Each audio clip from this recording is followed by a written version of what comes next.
Good afternoon. My name is Tom Davis. I am the state senator for Beaufort County. I've been in the Senate for a little over 2 years. Prior to that, I was in the executive branch, chief of staff for Governor Sanford. I used to think that the arguments were between Republicans and Democrats. And then when I went to work for Governor Sanford, I thought the argument was between the executive branch and the legislative branch. But what I've come to realize, and after looking at the research that's been compiled here, the real battle is between the elected officials, the ruling class, and the people. That is where the battle is taking place. The numbers are absolutely staggering. You heard Ashley say, in 1998, the amount of targeted tax breaks, special deals, tax credits, were $34 million a year. In 2008, the most recent year for which we had certified numbers by the Board of Economic Advisors, the number was $523 million in special tax credits. Today, that number is close to $1 billion in special tax breaks annually. That's against a $5 billion general fund, ladies and gentlemen. We don't have a free market economy in South Carolina. We don't have capitalism at work in South Carolina. And I never thought there'd be the day where I had to stand up here, we needed to stand up here, and talk about how the free market and capitalism is the key to prosperity. That the key to prosperity isn't 170 elected politicians deciding what the emerging industries are going to be 10, 15 years down the road. I've been up here long enough to realize that the decisions those politicians are making with your money, they're not based upon due diligence. They're not based upon economic studies. They're not based on a rational assessment of what's best for you. It's based on getting the right lobbyist, the right corporate tax attorney, getting access to the right committee chairman, and getting your deal done. It used to be the way to get ahead was to have a great idea, save your money, work hard, reap the benefits. I wouldn't advise any client of mine today to follow that model. I would tell them, in addition to that, hire this lobbyist, hire this tax attorney, talk to this committee chairman, because then you can get a leg up on your competition.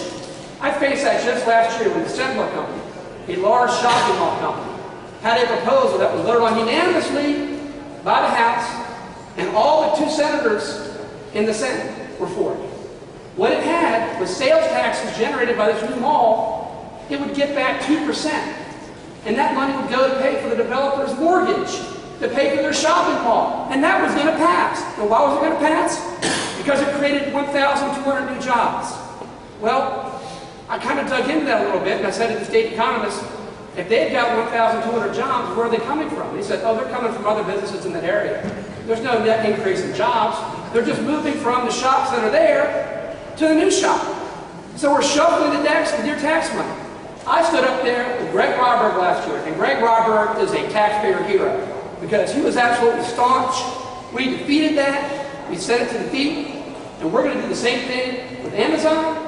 And it's not just about Amazon. It's not about Sembler. It's about large corporations who believe that they can come in here and hire a lobbyist and hire a tax attorney and get a sales tax break or a corporate tax credit to create jobs. There's no analysis that's done in regard to where the jobs are coming from.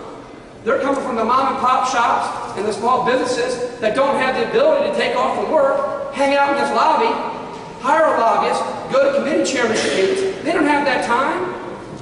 Why are we even talking about this? Why are we even talking and having to defend the notion that what makes our state great and what makes America great is the free market economy and capitalism? I'm a capitalist. I'm proud of that. I like the idea that people can take their money, take an idea, work hard, achieve, and prosper. I like the idea they don't have to drive to Columbia and hire a lobbyist and sit down and cut a deal. The numbers are absolutely staggering. Remember we created last year the TRAC Commission, Tax Realignment Commission, because we have too many sales tax exemptions. We need to sunset those exemptions. And Talbot and Ashley and Don are absolutely right. We right now have 126 special sales tax exemptions, $2.75 billion a year in tax breaks in sales taxes alone. That exceeds the amount of sales taxes we collect. And we're going in the opposite direction. We're not reducing the exemptions, we're expanding them. a month ago, we gave away a new sales tax exemption to a company. And what was the reason? Well, we got to get them to relocate from Florida to Chester County. Well, we gave them the tax break, and soon the Treasury will be cutting a check to this company because they moved here 3 years ago. The exemption wasn't given to lure them here. They bought the land in 2008. They built the facility in 2009. In 2011, we gave them a thank you by giving them a sales tax exemption, which, because they've already spent the money, we have to cut a check out of the Treasury to pay them. That is absolutely wrong. Now, based on the research that's been done by my friends at the Policy Council, the Association of Taxpayers, Talbot Black, I'm filing a bill today. If we're going to act like investment brokers, if we're going to do that, and we should, but if we're going to do that, and I think for a while we're going to be, there's going to be disclosure on the front end, there are going to be public hearings, there's going to be independent economic analysis of what this benefit does. Everybody's going to have the right to have their say before a bill is filed and legislators are asking for votes.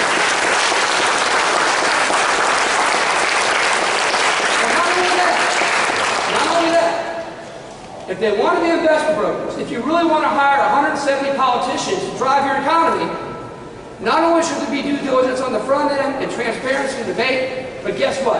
On the back end, they're going to give you a report each year on what you bought, what they bought with your money, what sort of return they got, return on investment with your money. And so I'm filing a bill today that on the front end requires transparent due diligence, and on the back end requires an accounting to people. And guess what? If that return on investment isn't there, if they haven't invested your money wisely, vote them out of office. Vote them out of office. There's some people up there that believe that the power belongs with the people, that the power belongs with people taking an idea and money and hard work and achieving, and that success isn't brought up here at the State House to the tax code. Vote people in that believe in that. I never thought in the year 2011, we'd have to be standing up here and defending freedom and liberty and the free market and capitalism. But ladies and gentlemen, that's what it's come to. When you go from $34 million in special tax credits in 1998 to $523 million in special tax credits in 2008 to close to $1 billion now, you're losing your economy. You're losing your ability to compete. You can't compete against those corporations that have the ability to get a leg up on you. I'm going to push this bill through. Not only that, I'm going to take this bill, I'm going to put it into amendment form, and every single time a special sales tax exemption or a tax credit, and there's like 7 or 8 of them brewing in the House right now, and they're going to come over to the Senate, I'm going to offer up that amendment each time in regard to transparency, and I'm going to force a vote on that amendment each time so that you guys know who stands for capitalism, who stands for the free market, and who stands for the proposition that elected officials are somehow invested with business acumen and can make business decisions on your behalf.